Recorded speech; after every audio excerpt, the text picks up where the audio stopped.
Agora, entrando agora no quadro do podcast, né, você falou sobre os mitos, que hoje tem muita informação e fica mais difícil saber o que é verdade ou não. Tem aqui algumas afirmativas, eu quero que você fale se é mito ou se é verdade. Vamos lá. Quem tem arritmia cardíaca não deve praticar esportes.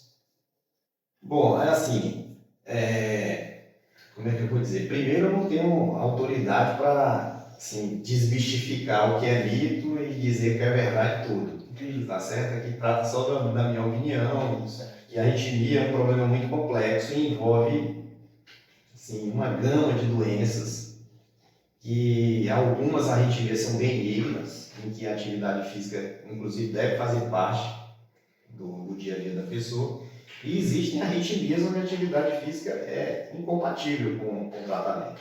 Então, cada caso aí tem que ser individualizado. Não dá para você, digamos, determinar se é mito ou verdade no caso da arritmia, porque a arritmia é algo mais complexo. Tem arritmias supraventriculares, ventriculares, bradiarritmias, taquiarritmias, enfim.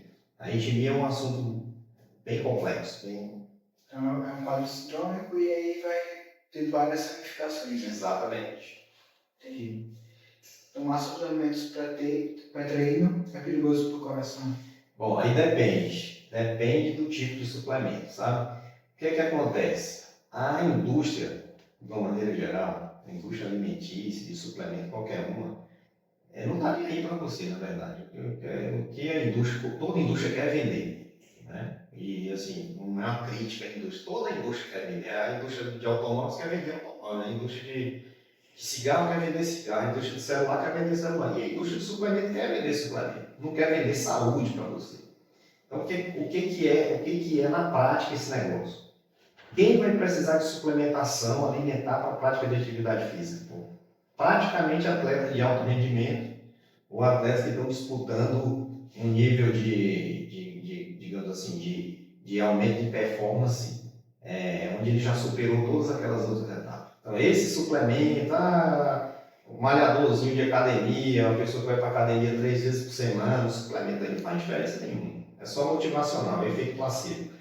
Tudo que a gente vai fazer, todo medicamento, o suplemento tem efeito placebo. O efeito placebo é aquela incremento que a pessoa pensa que tem no que você está ingerindo, no que você está fazendo, pelo fato de estar fazendo aquilo ali. Então, se você toma um remédio para dor e acha que vai passar dor, e eu estou te dando um remédio que não é para dor e passa dor, é efeito placebo, Sim. tá certo?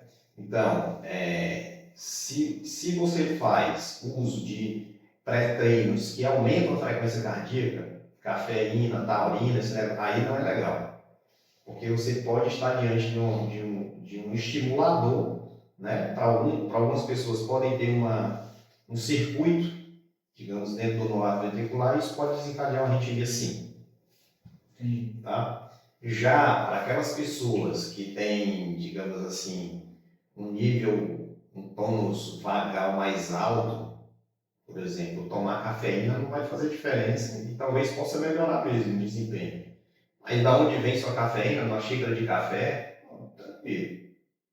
Sim, porque eu já vi alguns corredores, por exemplo, antes de correr, realmente tomar uma xícara de café ou outra coisa.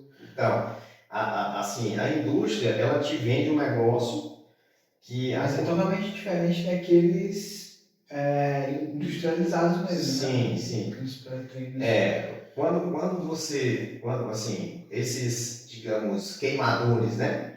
Normalmente, que são estimulantes, esses aí eu sou completamente contra. Eu acho que quase ninguém vai precisar disso.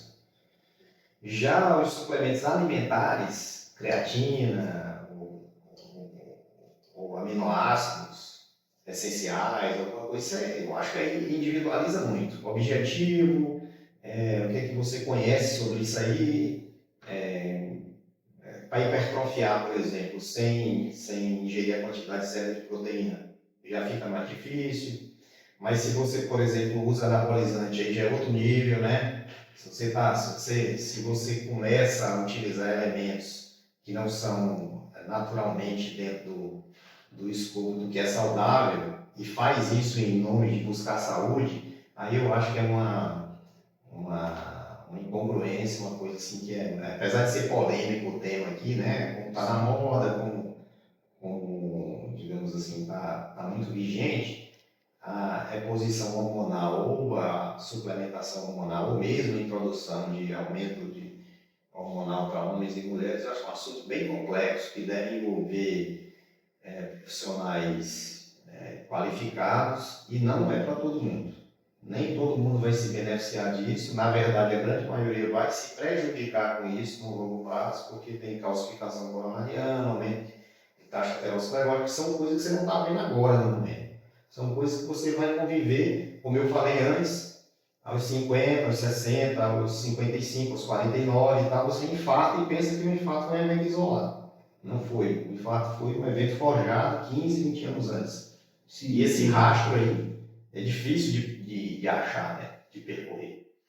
Porque, como você falou das pessoas que estão na academia, né? Eu lembrei muito de que tem muitos adolescentes que eles vão justamente por esses modismos, né? De influenciadores digitais que usam disso e acaba desvirtuando todo o processo. É o quarto. Exercícios físicos previnem infarto. O exercício físico, ele pode melhorar muito a qualidade de vida e ele ajudando, digamos assim, a ideia é o seguinte, se você está fazendo atividade física, você não está comendo, por exemplo, já diminui a quantidade de calorias ingerida, né? Então, quem pratica exercício, melhora o peso, sim, no sentido, vou repetir, no sentido de que você está tendo menos tempo para comer. O objetivo, quando você pensa em perder peso, é nutricional. O objetivo é buscar uma nutrição melhor. Se você tem uma nutrição melhor, você vai diminuir o peso. Se você aumenta a sua resistência, você aumenta a sua qualidade de vida. Se você diminui suas taxas de colesterol, você aumenta a formação de placa.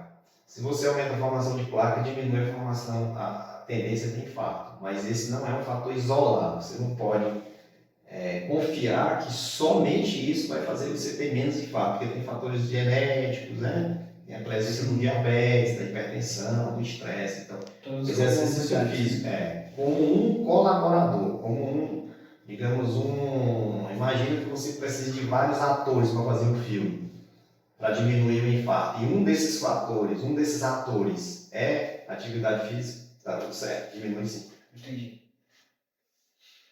No, terceiro, parar de fazer exercícios físicos intensos de uma forma bruta causa problemas ao coração. Não, assim, parar de fazer exercício físico é sempre ruim, parar no sentido de por causa que ao longo do tempo, né? Ou você está dizendo, de forma bruta. Você está fazendo uma atividade física intensa mesmo, e aí para. Tá bom, é um corredor de 100 metros, né? Correu 100 metros e parou, né? Vem com tudo ali e para, né? Bom, esse aí, algumas atividades físicas têm essa característica, né? O que deve acontecer? É que isso não deve ser o padrão da preparação para aquele momento. Por exemplo, uma prova de 100 metros. O corredor de 100 metros não se prepara correndo 100 metros. Ele se prepara aumentando a força muscular na academia, correndo resistência, menos resistência, mas correndo, fazendo exercício de explosão. Enfim, você vai fazer uma atividade física que tem que ser completa. E em alguns momentos você faz esses exercícios de explosão, que é muita intensidade com parada súbita. Sim. Mas isso aí não necessariamente vai causar doença do coração ou parada cardíaca ou arritmia. Entendi. Corridas de longa distância pode causar danos ao coração. O corredor de longa distância, ele sofre, digamos assim, primeiro que a gente precisa definir o que é longa distância, né? Então, até 10 quilômetros, se você não tiver problema articular, se você não tem pé chato, genovalgo, joanete, se você não tem nenhum problema na sua biomecânica, você não vai ter problema nenhum correndo 10 quilômetros. Porque não é suficiente, digamos assim, para fazer com que o organismo entre no metabolismo de consumo. De 10 a 21, que são os corredores de meia maratona, né? Além dos problemas biomecânicos, você tem que estar com o seu cardiovascular em dia. Você não deve ter doença aterosclerótica, você não deve ter malformação congênita, valvopatia, ou seja, tem que ter uma avaliação clínica aí para, digamos, lhe dar uma segurança de que você não tem nenhum problema que possa ser agravado por essa intensidade física aumentada. Para os corredores de longa distância, de fato, maratonistas, ultramaratonistas, aí o que se sabe é que essa quantidade de atividade física pode levar o coração de atleta, né, que é uma hipertrofia do coração, que pode terminar desencadeando alguns problemas na frente, e também alterações, além da biomecânica, lógica, aí já é para alguns poucos privilegiados que vão conseguir fazer exercício nessa intensidade durante esse tempo e não ter problemas ortopédicos, ligamentares, né? Então, no atleta digamos assim, de alta performance, ele já passou pelo período, em geral, ele já passou por esse período de adaptação, já comprovadamente não tem essas lesões ligamentares, articulares, e por isso ele chegou em alta performance nesse nível. O problema realmente é a morte súbita e a arritmia, coração do atleta. Por quê? Porque essa quantidade de tempo fazendo atividade física intensa pode levar o coração a ter estímulos, né, um desbalanço do sistema simpático e parasimpático, principalmente a ter um tônus parasimpático muito, tônus vagal muito pronunciado durante o repouso. Isso pode precipitar algumas arritmias. E a principal delas é a fibrilação atrial, que é comum relativamente comum nesses pacientes de atividade física prolongada. E isso aí diminui a sobrevida, né, porque aumenta a mortalidade.